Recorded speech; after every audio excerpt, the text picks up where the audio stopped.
Welcome to this explainer. Today, we're diving deep into Chapter 13 of our source material, which focuses entirely on the absolute unsung hero of the data center. It rarely gets the glory, right? But it literally holds our entire digital infrastructure together, the file system. We're going to find out how the world's leading virtualization platforms actually store and protect our data, and why the choices you make down at this foundational layer matter way more than you might think. Think about your own environment for a second. What is truly the hardest working layer in your virtualization stack? We usually spend all our time agonizing over the hypervisor. CPU scheduling, memory ballooning, complex network switches. It's so easy to just assume that's where all the heavy lifting is happening. But the real answer? It's the file system. Seriously, it is quietly down there reading and writing every single byte of every virtual machine's disk, memory snapshot, and configuration file.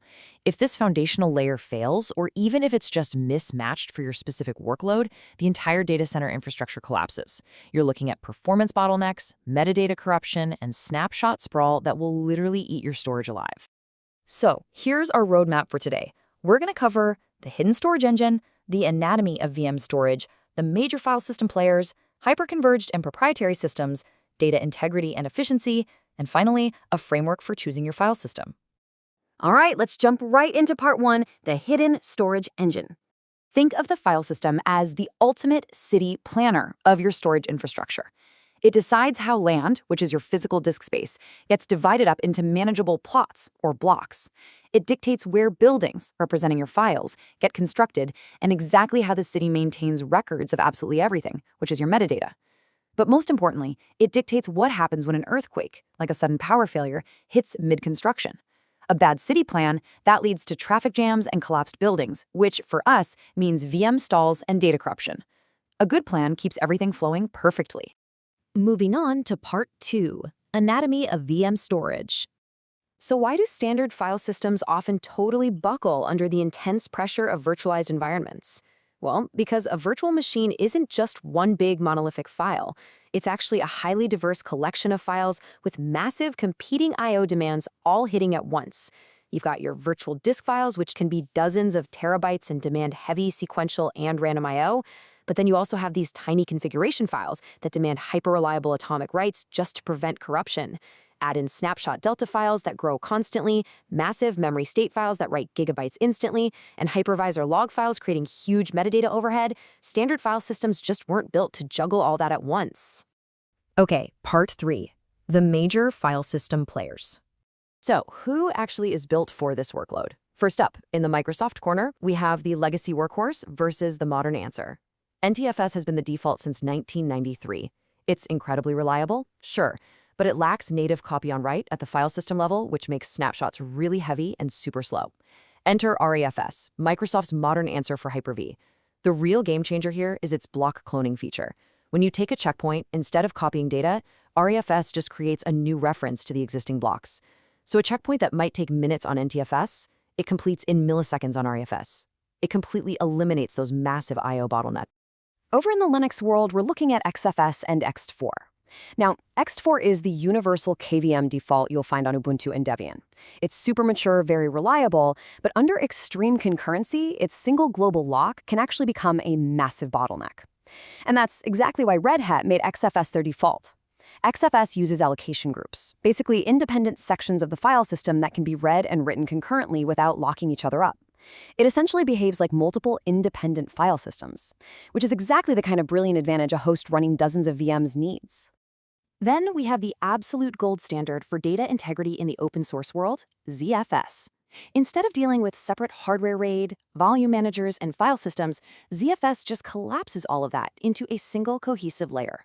It pools raw physical disks into virtual devices, or VDEVs, aggregates those into a single Z pool, and then allocates data sets and block devices right on top. This integrated architecture allows it to treat data protection as a true first-class citizen. And the secret sauce powering modern systems like ReFS and ZFS is this concept right here, copy on write. The crucial thing to understand is that traditional file systems overwrite existing data in place. If the power fails mid-write, boom, your data is corrupted. With copy on write, the system writes the new data to a completely new location, and only when that's 100% successful does it update the pointer. This doesn't just protect against corruption, it's the exact magic that gives us those instant, zero-cost snapshots. Let's transition to part 4, hyperconverged and proprietary systems. What happens when the massive enterprise virtualization platforms decide to build their own specialized storage stacks? Well, VMware faced a really unique problem back in 2002. They needed multiple hosts to access the exact same virtual disk simultaneously for vMotion. Their answer was VMS, a proprietary cluster file system using distributed on-disk locking on a shared SAN. But, over time, the SAN itself became a big bottleneck. So VMware evolved to vSAN, completely shifting the paradigm. They ditched the SAN entirely, pooling local disks into a hyperconverged object-based model where you define resilience not by old-school RAID LUNs, but by per-VM storage policies. But VMware definitely has challengers. Verge.io brings VergeFS to the table, and what really sets it apart is global inline deduplication.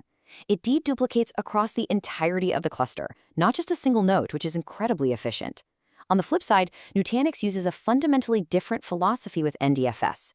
They actually dump a controller VM or CVM onto every single node to manage local storage.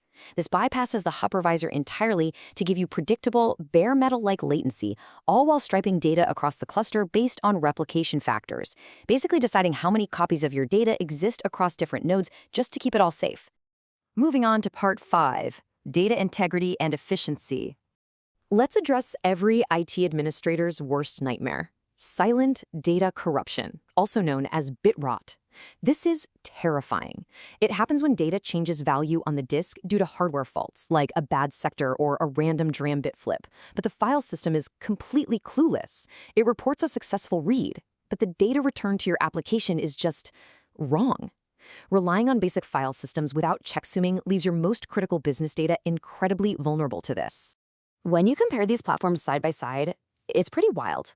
Notice how legacy systems like NTFS and VMFS6 lack native copy on write, file system level data checksumming, and inline deduplication. They rely entirely on expensive hardware arrays to save you. But modern architectures like ZFS, Nutanix, and VergeFS have these features baked right into the software itself. ZFS is honestly particularly impressive here, checking absolutely every single data and metadata block, constantly validating and autocorrecting any errors it finds. In these advanced features, they have a massive impact on your wallet. Starting from the baseline of a standard 1x efficiency with raw NFTS and XFS, watch how efficiency just skyrockets as you introduce ReFS block cloning, ZFS compression and dedupe, and Nutanix's inline features. Getting to the extreme end, VergeFS's global deduplication and compression can actually deliver a 3 to 8 times leap in storage efficiency compared to a basic file system. That is huge. Finally, part 6, choosing your file system. Let's get practical and equip you with a framework to make the right choice for your shop. Look, there is no universal best file system. You really have to walk systematically through these 5 dimensions. First, your hypervisor platform. Honestly, this often dictates your choice right out of the gate. Second, evaluate data integrity. Are we talking mission-critical data that demands ZFS, or is it just a dev/test environment where X4 is totally fine? Third, look at your scale and concurrency.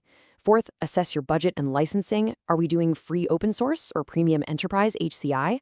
And fifth, but arguably the most important, evaluate your team skills and operational fit. Now, as you make your choice, please be aware of these real-world pitfalls that can cripple even the best planned architectures. Formatting an NTFS volume with a tiny 4 KB block size for massive virtual disks, that will absolutely destroy your performance. Letting snapshots accumulate indefinitely is going to eat your I/O alive. Turning on ZFS deduplication without at least 1 GB of RAM per terabyte of data, yeah, that's going to crash your system. And placing way too many VMs on a single VMFS data store will create massive metadata locking contention. Don't do it. As Chapter 13 emphasizes, always remember this crucial takeaway. Technical superiority is completely worthless if your IT team lacks the operational expertise to actually manage it. The best file system is literally just the one your team can operate effectively. If you're a Windows shop, ReFS is a natural step up. If you're a Linux team, XFS or ZFS makes perfect sense. Always match the complexity of the file system to the expertise of the people who actually have to answer the pager at 3 a.m. Well, we have covered a tremendous amount of ground today, from block allocation all the way up to global deduplication. So I'll leave you with this final thought to help evaluate your current stack. Is your storage city planner building for the future, or are you sitting on top of an outdated foundation just waiting for an earthquake? It might just be time to pull up those blueprints and start optimizing your data center from the ground up. Thanks so much for joining me on this explainer, and keep learning.